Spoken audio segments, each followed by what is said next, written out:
श्री शिवाय नमस्तुभ्यम। राधे राधे। आइए सुनते हैं, जब शिव ने शुक्राचार्य को निगल लिया था। शिव और शुक्रदेव की यह कहानी। दानव गुरु शुक्राचार्य के संबंध में काशीखंड महाभारत जैसे ग्रंथों में कई कथाएं वर्णित है। शुक्राचार्य भृगु महर्षि के पुत्र थे। देवताओं के गुरु बृहस्पति अंगिरस के पुत्र थे। इन दोनों बालकों ने बाल्यकाल में कुछ समय तक अंगिरस के यहाँ विद्या प्राप्त की। आचार्य अंगिरस ने विद्या सिखाने में शुक्र के प्रति विशेष रुचि नहीं दिखाई। असंतुष्ट होकर शुक्र ने अंगिरस का आश्रम छोड़ दिया और गौतम ऋषि के यहाँ जाकर विद्यादान करने की प्रार्थना की। गौतम मुनि ने शुक्र को समझाया, बेटे, इस समस्त जगत के गुरु केवल ईश्वर ही हैं, इसलिए तुम उनकी आराधना करो। तुम्हें समस्त प्रकार की विद्याएं और गुण स्वतः प्राप्त होंगे। गौतम मुनि की सलाह पर शुक्र ने गौतमी तट पर पहुंचकर शिव जी का ध्यान किया। शिव जी ने प्रत्यक्ष होकर शुक्र को मृत संजीवनी विद्या का उपदेश दिया।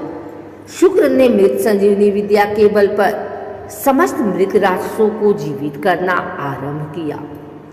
परिणाम स्वरूप दानव अहंकार के वशीभूत हो देवताओं को यातनाएं देने लगे, क्योंकि देवता और दानवों में सहज ही जाति वैर था। फलतः देवता और दानवों में निरंतर युद्ध होने लगा। मृत संजीवनी विद्या के कारण दानवों की संख्या बढ़ती ही गई। देवता असहाय हो गए। वे युद्ध में दानवों को पराजित नहीं कर पाए। देवता हताश हो गए। कोई उपाय न पाकर वे शिव जी की शरण में गए, क्योंकि शिव जी ने शुक्राचार्य को मृत संजीवनी विद्या प्रदान की थी।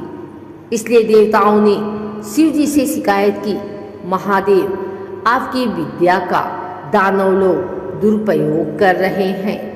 आप तो समदर्शी हैं। शुक्राचार्य संजीवनी विद्या से मृत दानवों को जिलाकर हम पर भड़का रहे हैं। यही हालत रही तो हम कहीं के नहीं रह जाएंगे। कृपया आप हमारा उद्धार कीजिए। शुक्राचार्य द्वारा मृत संजीवनी विद्या का इस प्रकार अनुचित कार्य में उपयोग करना शिव जी को अच्छा न लगा। शिव जी क्रोध में आ गए और शुक्राचार्य को पकड़कर निगल डाला। इसके बाद शुक्राचार्य शिव जी की देह से शुक्ल कांति के रूप में बाहर आए और अपने निज रूप को प्राप्त किया। शुक्राचार्य के संबंध में एक और कथा इस प्रकार है। शुक्राचार्य ने किसी प्रकार छल कपट से एक बार कुबेर की सारी संपत्ति का अपहरण किया। कुबेर को जब इस बात का पता चला, तब उन्होंने शिव जी से शुक्राचार्य की करने की शिकायत की। शुक्राचार्य को जब विदित हुआ कि उनके विरुद्ध शिव जी तक शिकायत पहुंच गई, वे डर गए और शिव जी के क्रोध से बचने के लिए झाड़ियों में जा छिपे। आखिर वे इस तरह शिव जी की आंख बचाकर कितने दिन छिप सकते थे। एक बार शिव जी के सामने पड़ गए। शिव स्वभाव से ही रौद्र हैं। शुक्राचार्य को देखते ही शिव जी ने उनको पकड़कर निगल डाला। शिव जी की देह में शुक्राचार्य का दम घुटने लगा। शिव जी का क्रोध शांत नहीं हुआ। उन्होंने रोष में आकर अपने शरीर के सभी द्वार बंद किए। अंत में शुक्राचार्य मूत्र द्वार से बाहर निकल आए। इस कारण शुक्राचार्य पार्वती परमेश्वर के पुत्र समान हो गए। शुक्राचार्य को बाहर निकले दे शिव जी का क्रोध पुनः भड़क उठा। वे शुक्राचार्य की कुछ हानि करे। इस बीच पार्वती ने परमेश्वर से निवेदन किया, यह तो हमारे पुत्र समान हो गया है, इसलिए इस पर आप क्रोध मत कीजिए। यह तो दया का पात्र है। पार्वती की आराधना पर शिव जी ने शुक्राचार्य को अधिक तेजस्वी बनाया। अब शुक्राचार्य भय से निरापद हो गए थे। उन्होंने प्रियव्रत की पुत्री उर्जस्वती के साथ विवाह किया। उनके 4 पुत्र हुए, चंड, अमर, त्वाष्ट्र और धरात्र। एक कथा शुक्राचार्य के संबंध में इस प्रकार है। एक बार वामन ने राजा बलि के पास जाकर 3 कदम रखने की पृथ्वी मांगी। यह समाचार शुक्राचार्य को मिला।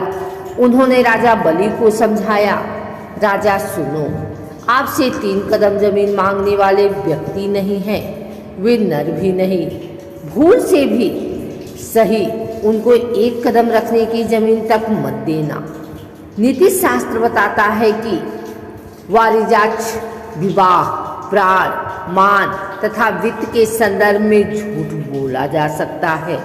इसलिए मेरी सलाह मानकर याचक को जमीन का दान देने से अस्वीकार करो। शुक्राचार्य ने राजा बलि को इस तरह अनेक प्रकार से समझाया, परंतु राजा बलि अपने वचन के पक्के थे, साथ ही ज्ञानी भी।